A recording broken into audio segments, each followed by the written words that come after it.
এটা জানি না বোলিং করলে উইকেট পাবো কিনা, বাট আমার টার্গেট থাকে মাঠে আমার 100% দেওয়ার আর জায়গাটা ধরে রাখার আর কি। তো এটা নিয়ে আমি কাজ করছি অনেক দিন ধরে, লাস্ট 2 বছর থেকে আমি কাজ করতেছি কেমনে ভালো করা যায়। অন অ্যান্ড অফ হইতেছিল না, বাট এইবার আমি চেষ্টা করছি যাতে পুরোটা যাতে আমার ভিতরে যা আছে আমি ইনশাল্লাহ দিয়ে চেষ্টা করি, দেখি হয় কিনা। তো আলহামদুলিল্লাহ আমি এখনও স্যাটিসফাইড না, বাট শুরু হয়েছে আর কি, হবে ইনশাল্লাহ সামনে আরও বেশি।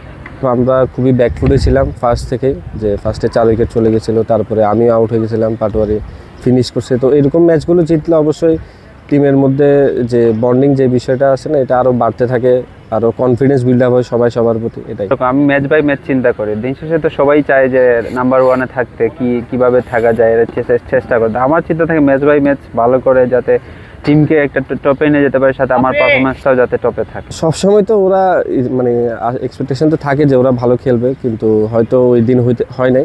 আশা করি সামনের ম্যাচগুলো ভালো খেলবে। আসলে ওইরকমভাবে কোনো টিমকে মানে পিক করা যাবে না, যে আমি ফিল করি যে প্রতিটা টিমেই ইম্পর্টেন্ট, যে সিরিয়াস, যে সব টিমই ভালো আমার জন্য, সব টিমের সাথে সিরিয়াস ব্যাটিং করাটা ইম্পর্টেন্ট। আমি আমার শুধু বল মেরিট অনুযায়ী খেলাটা আর কি, এতটুকু। হাসান ভাই তো জানেন যে প্র্যাকটিসে হয়তো সে ইনজুর্ড হয়েছিল, একদিন বল লাগছে, তো ফার্স্ট ম্যাচ খেলতে পারেনি। আশা করতেছি উনি আমাদের নেক্সট ম্যাচটা খেলতে পারবে, যে বিকজ উনি মোটামুটি আজকেও নেটে বোলিং করছে। তো হোপফুলি যে উনি ম্যাচটা খেলবে সামনের কালকে ম্যাচটা। উনি আমাদের একটা মেইন বলার বলতে পারেন, তো উনি যদি আসে অবশ্যই আমাদের টিমের বোলিং স্ট্রেংথ আরও বিল্ড হবে আর কি। স্পেশালি মেসেজ কোচ লাস্ট ম্যাচে একটা জিনিসই বলছে যে এইসব ম্যাচ, যে ম্যাচটা আমরা জিতলাম, এটা খুবই ভালো একটা মানে বুস্ট আপ করবে টিমের জন্য, এবং এখান থেকে যেন আমরা শিক্ষা নিতে পারি, যে মিস্টেকগুলো করছি সেগুলো যেন আমরা পরবর্তীতে না করি, এই জিনিসটাই।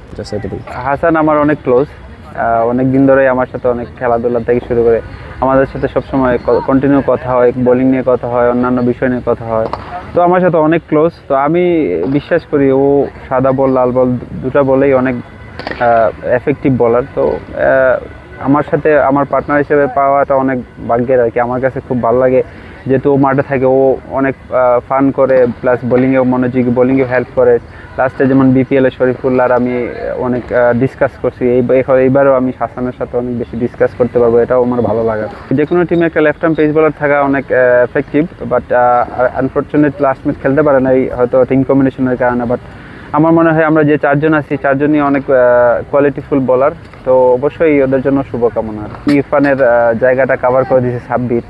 দেখেন এরকম একটা অলরাউন্ডার বা এরকম যদি মোটামুটি বোলিং করতে পারে, মোটামুটি না তো বলবো ভালোই বোলিং করতে পারে, যদি টিমে থাকে আপনার এক্সট্রা বেনিফিট আর কি। ধরেন আমাদের একটা বলার শট ছিল কালকে, আমরা মনেই হয় না যে বলার শট, এখানে সাব্বির ভালো বল করে দিয়ে গেছে। তো এরকম টিমে থাকা অনেক আমাদের জন্য বেনিফিট আর কি, যে আমরা ভবিষ্যতে যদি আমাদের কোনো এরকম সিচুয়েশন হয়, বোলিং খারাপ হইতেই পারে, তখন ওরা কভার করতে পারে আর কি। হ্যাঁ, ডোমেস্টিক্যালি দেখেন 3-4 জন কোচের মধ্যে উনি একজন আছে বোলিং কোচের মধ্যে। তো আমার কাছে ফিল হয় না, আমি ওনার সাথে টাইগার্সেও কাজ করছি, এইচপিতেও কাজ করছি, উনি আমাকে চিনে, আমি ওনাকে চিনি, আমার কি দরকার উনি বুঝে, আমি বললে উনি আমার কথা শুনে। তো এরকম আন্ডারস্ট্যান্ডিং কোচ পাওয়াটাও ভাগ্যের ব্যাপার। তো আমার কাছে ভালো লাগতেছে যে তালহা জুবায়ের ভাই আমার সাথে আছে, এটাই আর কি।